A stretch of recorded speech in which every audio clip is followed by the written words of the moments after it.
We have been at it now for 21 hours, and we've had a number of substantive discussions with the Iranians. That's the good news. The bad news is that we have not reached an agreement, and I think that's bad news for Iran much more than it's bad news for the United States of America. So we go back to the United States having not come to an agreement. We've made very clear what our red lines are, what things we're willing to accommodate them on, and what things we're not willing to accommodate them on. And we've made that as clear as we possibly could, and they have chosen not to accept our terms. Hi, ladies and gentlemen. Terry Martin with the Illinois Channel, and Jeff Berkowitz is joining along with me with Public Affairs TV from Chicago. And we're doing something a little different today. We're taping this on April 12th, Sunday, because there's so much breaking news that Jeff and I wanted to make sure that we are on top of the story before recording it this week. As you just heard, the Vice President of the United States just about 15 hours ago delivered the news that there was no deal with Iran.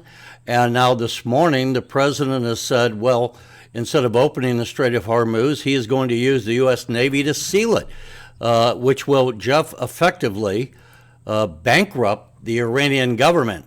There's so much been happening over the last 24 hours. Give me your immediate impact of what you see of what's going on and maybe what the political implications might be as we go forward this year.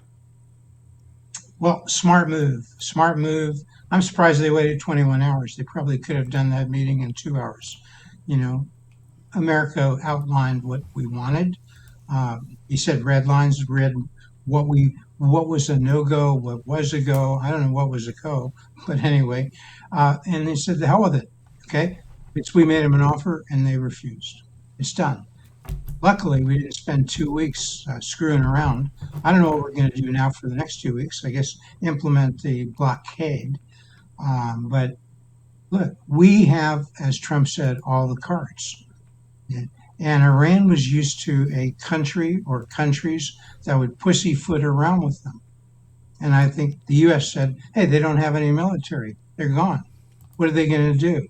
They think since they lost the lever of nuclear threats, they can have a new threat. No, there's a new kid on the block. Trump said, the hell with that. You don't want to open it up. The law of the seas, you always have these straits and similar things that are non-man-made open for all to use with no cost. And so he called their bluff, and now we're going to do it. Now we're going to blockade. I think it's a smart move. And China's going to go along. They need this stuff, okay? Well, let's do this. Here's a clip from Fox News that's recorded this morning as we tape this on April 12th. And he brings up the point that this is not just about what's going on with Iran, because when we seal that, yes, it'll bankrupt them. Something like 63% or more of the Iranian money comes from them getting oil going through the Strait of Hormuz. That's now going to be sealed by the U.S. Navy. And as they point out in Fox, this also now has a big impact on China. Just about Iran anymore. This is now also about China, who receives 80% or more of these oil tankers going to them. 90% go to Asian countries, and it is backfiring as shipping of energy starts heading east. And this also towards the U.S. This forces countries like China to suddenly wake up and recognize that, wait a minute, we have to participate in this and clear the strait. So this is not just about Iran, as we heard in there, Jeff. It's a lot going on and impacts really people all around the world because of the oil going through this critical passageway that Iran was trying to hold the people hostage, trying to hold it hostage as part of the negotiation. And the president today told reporters, it doesn't matter. One way or the other, we win. We've already destroyed their capacity to fight. I mean, another word for what we're doing is we're quarantining this oil. This oil that Iran wants to get their money for and sell to China and so forth, it's quarantined. Nothing in, nothing out. Until the straits are open to everybody, there's nothing going on. China doesn't get its oil, Iran doesn't get his money, okay? They can, even when they get their money, they can no longer be the champion state terrorists, okay, or sponsor of state terrorism. They can no longer support their proxies. They are dead man walking. Iran, you are over. You are over. And they say, okay, China will set up our new defenses, new air defense. No, they won't, because we're not going to let them. I think that's clear. They want to call our bluff. They can find out how strong Trump really is. Okay, is bring the armed zombies. They're not going. Those air defenses that were going to replace the ones we destroyed, China. It ain't going to happen. It ain't going to happen.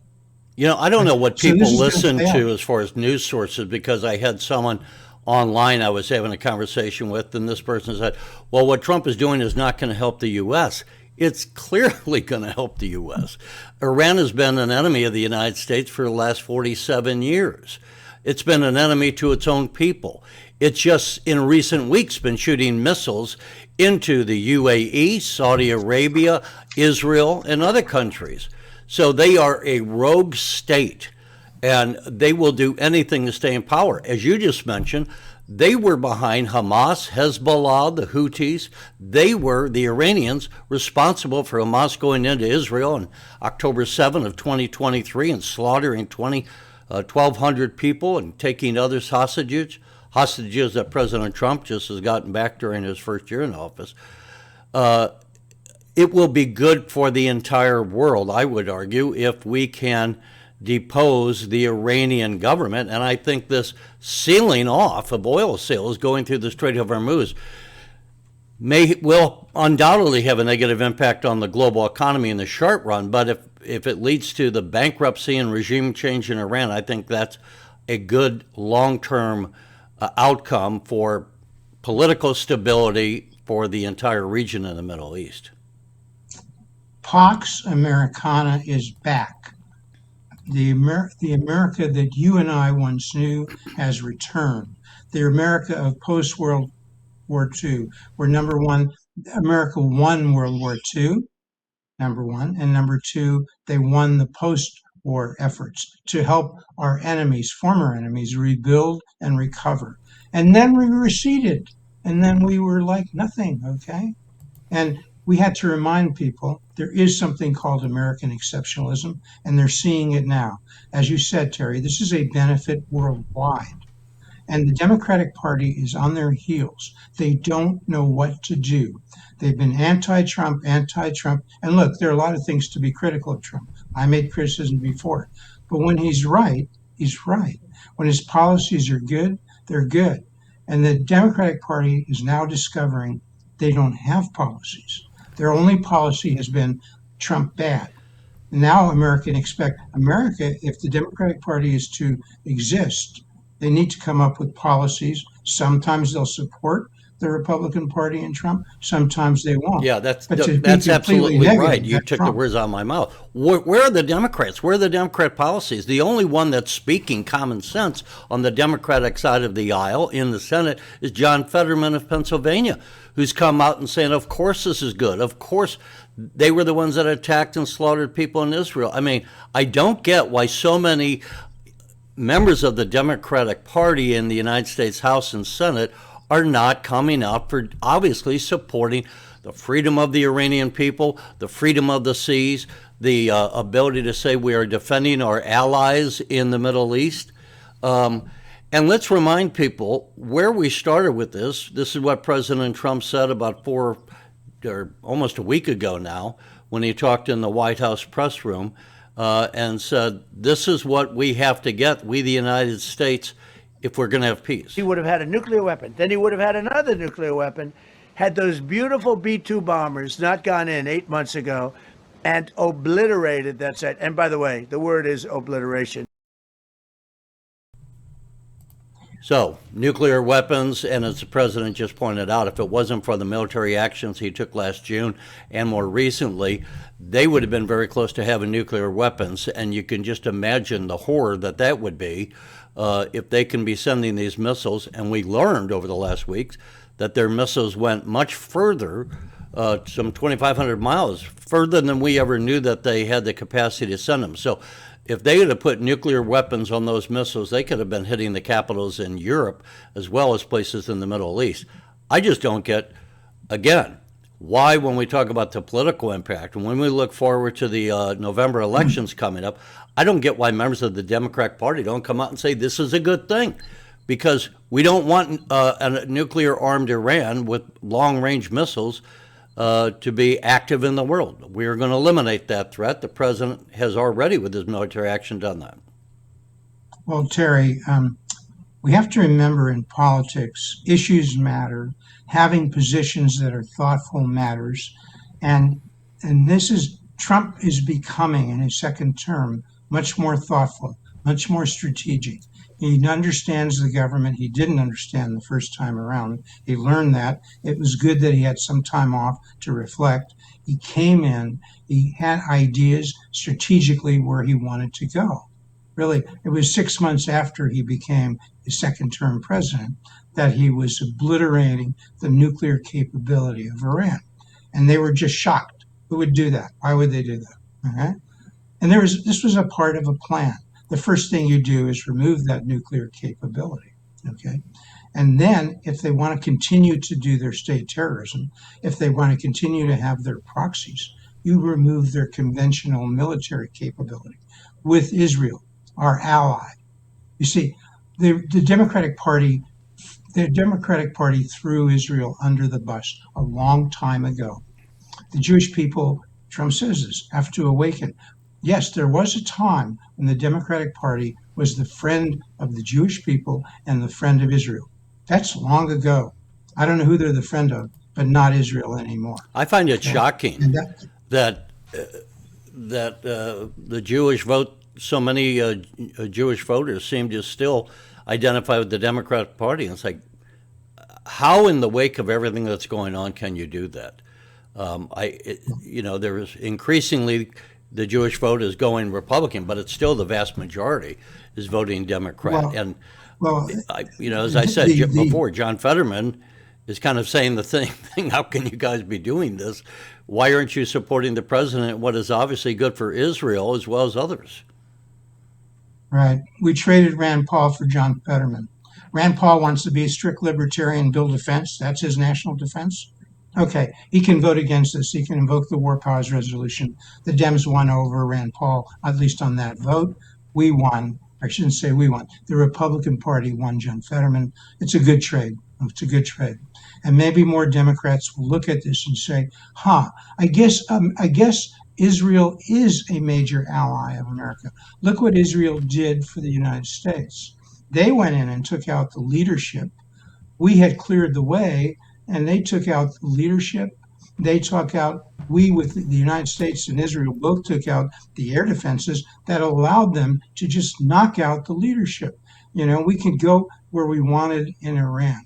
And so having Israel as an ally for the last, I don't know, since it became a nation in 1948, really redounded to the benefit of the country. This is a two-way street. Israel benefits from the U.S., but the U.S. benefits from Israel. You'd never know that if you listen and talk to Democrats. We really had.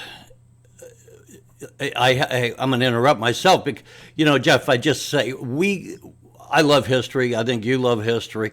We are going through a historic period right now, and it is fascinating if you step back for the moment and don't look at it in the micro sense, but in the macro sense. We have what was our closest ally off inside England, has not supported what we've been doing. They're kind of, as the president said, Johnny come lately, by saying they'll send over an aircraft carrier after we've already, with Israel, destroyed the defensive or the military of Iran. But it's Israel that is fighting with the United States in a cooperative venture, as in the past England had done. So that's also this. And by the way, the political implications as we go further and further into this election year, and remind the people that, yes, the Republicans control both the House and Senate, but by slim majorities in the House.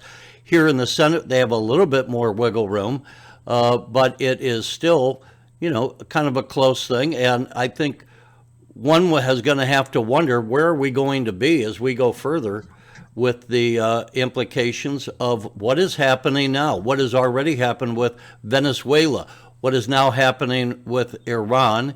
And I predict, but by the time we get to the end of 2026, probably before we get to the elections of 2026, that the communist government in Cuba could also have been overthrown. So these are exceptional times. And I think I defy almost anyone to accurately say how this is going to play out in the fall elections, although maybe we'll give it a shot. First, give me just your overall sense of how this year is going and what you think this might portend for the elections coming up. Well, first, just let's review. We started going back 8 months and saying, what did Trump do to with the Democratic Party attacking him in large for doing it, was to remove the nuclear capability of Iran. At least for several years, probably longer. Okay, we've done the same thing now with their conventional military, at least for several years, probably longer. At some point, I stopped a few weeks ago when we were discussing this, and I said, well, we removed these things, but for a few years, but China and others, the friends, Russia, the friends of Iran can come in. Well, I think they've made clear they can't. They could try to come in, but it's at their risk. So this is part of a strategic plan of the U.S. government at this point under Trump. Remove the nuclear capabilities. We did that 8 months ago. Now we've removed the conventional military capability of Iran, the air defenses, the Air Force, the Navy, the missiles, the missile launchers. We've done that all.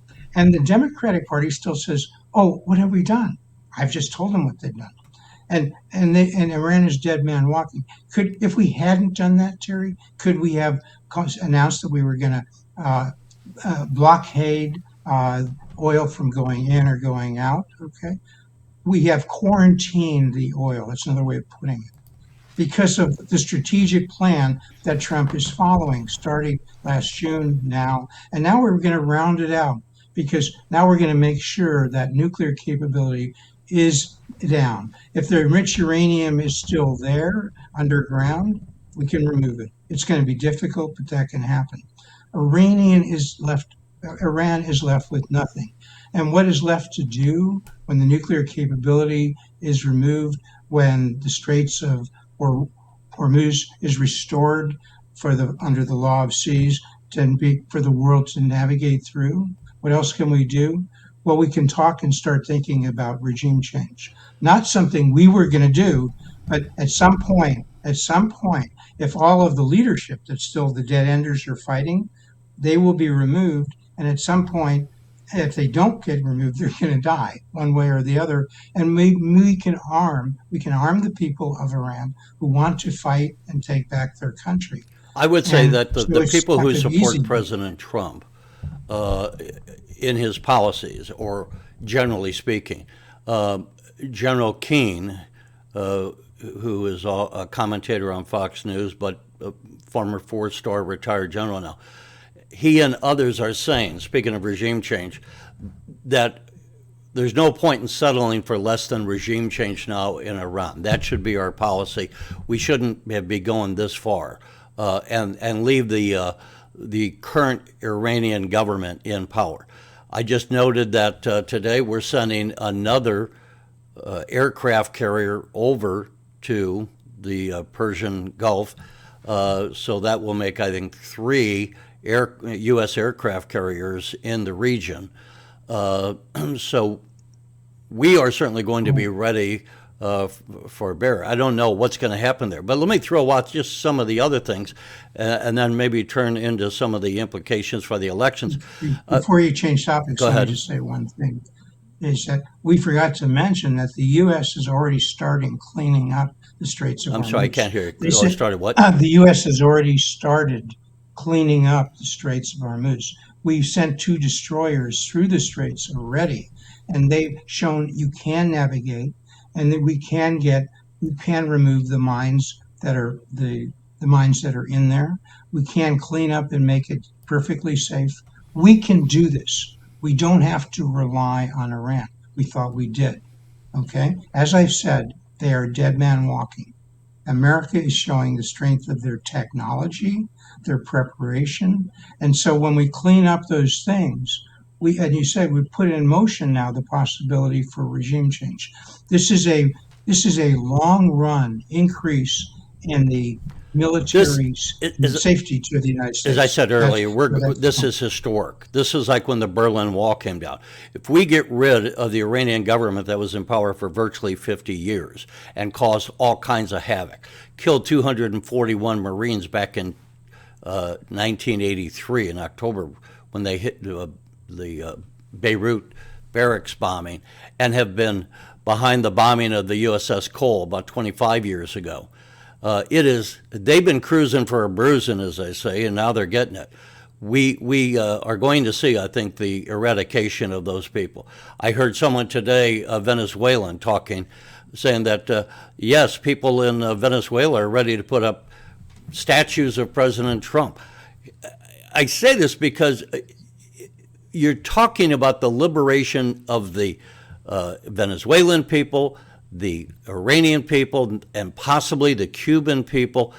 This year is going to be, as if you remember, and I'm sure you do, 1989, when so many countries of Eastern Europe were freed, as the Soviet Union then collapsed in 1991. We thought that would have been always in power, but it went away. We are in a similar period right now where we are having radical changes to the standing order of power, and we'll have to see how that all shakes out. But the way I see it going is it is going to be to the benefit of freedom and to the benefit of the United States. Well, maybe we can turn now to the impact of some of this on the U.S. Senate races and other factors. So we're turning to the midterms. You know, we have to do several things. Let me, if I things. might here, bring up where we have these are eight Senate seats that are up. And as you can go down the list, they're obviously Michigan, Maine, New Hampshire, North Carolina. And in addition to that, you also have Texas, Alaska, Montana, Ohio. A number of these, we don't have it on the list. We should add maybe Iowa in there, where Joni Ernst is giving up her races. What are some of the fallout that you see on this? Who's going to be picking up seats, and will the big picture, will the Republicans be able to hold on to the Senate in your estimation? We can remove Montana. I don't think it's up for grabs. We're talking about states that the Republican Party is focusing on. Right, that's a Republican. I'd say that's a Republican, safe Republican seat. Obviously. I agree with you. So, but we can bring back Iowa, which is a bit more purple. So there are 8 states, as you point out, that the Republican Party has has plans to put $340 million into these 8 states. A number of them are they're defending essentially the Republican Senate seats. It may have changed who the senator is, but it's currently Republican, and there are a few pickups. So we can maybe go through one by one. We can start with there are at least 3 that are on my list of 3 to 5 that are defensive. Senator Dan Sullivan, who's a pretty firm Republican, I think, pretty safe, but he's seeking his 3rd term in Alaska. It's thought to be maybe that's a race. Maybe it's more competitive than I realized. So Senator Dan Sullivan in Alaska is one of the seats to defend. Susan Collins is. I would say Sullivan is not a shoo-in, but I would say that leans Republican. Right, and then you go to Susan Collins, and Sullivan, I said, seeking his 3rd term. Collins is seeking her 6th term. And almost every race from the beginning has been a difficult race because that's a very moderate state. Susan Collins is perhaps one of the few Republicans who can win in that state. And so some Republicans are upset with her from time to time, but they realize that's a benefit because get rid of Collins, you most likely have a Democrat in that. In this way, Susan Collins does vote with the majority of Republicans. And so they're seeking to maintain that. She may face a former popular 2-term governor, Janet Mills, Democrat. But the thing about Mills, she's being dragged to the left by a primary of her own, where she's having to move left to win the primary and then hope she can come back. Because although and what race are you on? Maine. Susan Collins, who we're defending, and as I say, the Republican Party saw Janet Mills. She's a popular. Yeah, she's a moderate Republican. Let's not spend too much time. We only have about 3 minutes here. So, all right, let's pick it up with number 3 with John Husted in Ohio, and people remember J.D. Vance gave up his seat in Ohio after 2 years to become vice president. And so the Ohio governor appointed John Hested as, so in a sense, it's what is it? It's And defending a seat Sherwood Brown in that Hested Ohio is had. the former Democrat that was defeated last time around, so he's trying to make a comeback there. It's Sherrod Brown. Sherrod Brown, He's mounting a Senate comeback, as you Former said. chair of the but- banking committee in the Senate. I would say the Republicans So hold that's just- Ohio. It has increasingly been a Republican state. And then you go to Iowa, which will be an open seat. It's an open because seat. Joni Ernst, Ernst, the current Republican senator, is not running for reelection. right? And so they're backing. Apparently, Jody's backing Ashley Hinson, who's an ex-anchor but currently a two-term congresswoman. She's a strong conservative voice. So I think it's a good shot that the Republicans keep Iowa. And looking at then the next state, which is New Hampshire. Let me bring up some of these other races here. I would say you have Texas, John Cornyn, who is not the most exciting, and he's not quite the MAGA guy, so that might make it. You would expect the Republicans to hold on in Texas. I would still say right. Texas stays Republican. We already said Dan Sullivan. I think that stays Republican. Montana stays Republican. Ohio, we just talked about. I would think that, again, because Ohio has been increasingly Republican. Let's go quickly to New Hampshire. But then if we go back real quick just to some of these other, Michigan, you got a Democrat seat, Gary Peters retiring. What do you think might go on there? You got a nutty Democrat trying to run there, so-called progressive, and seems to be more in favor of the Islamic states than he is of the United States. So look for that to be a pickup by the Republicans, especially if you get a very, very progressive Democrat Right, you got becoming the nominee. The Republican candidate just barely lost the last election. He's running now again the former Republican And then congressman. when you look to New Hampshire, as we said, the Democrat Janine They need to speak up a little bit. Janine Shaheen in New Hampshire is giving up the seat, retiring. So it's a possible.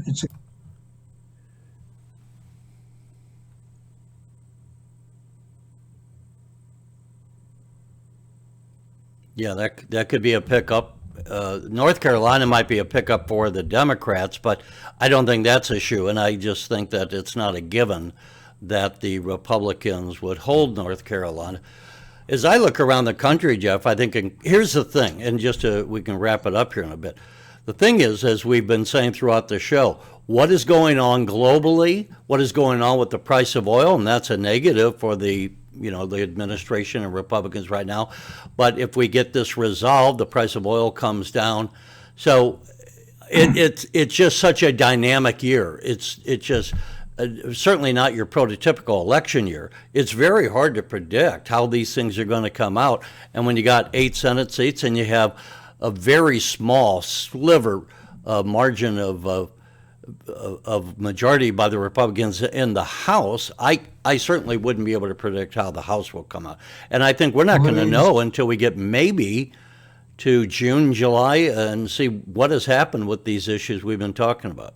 We got about 30 quickly, seconds left. Let me give you the last word. Georgia, look for Georgia to be a pickup for Republicans. John Ossoff won. He doesn't fit that state, and the Republicans have several good candidates. So they not only with this 340 million defend a number of Republican seats in the Senate, but there should be possibly a pickup for 1 or 2. You could push the margin up from 53-47 for Republicans to 55-40. There's a lot of other issues, and Jeff and I will be going over those as we go forward. But for now, Jeff, we got to call it a day. And folks, leave us your comments, and we'll see you next time.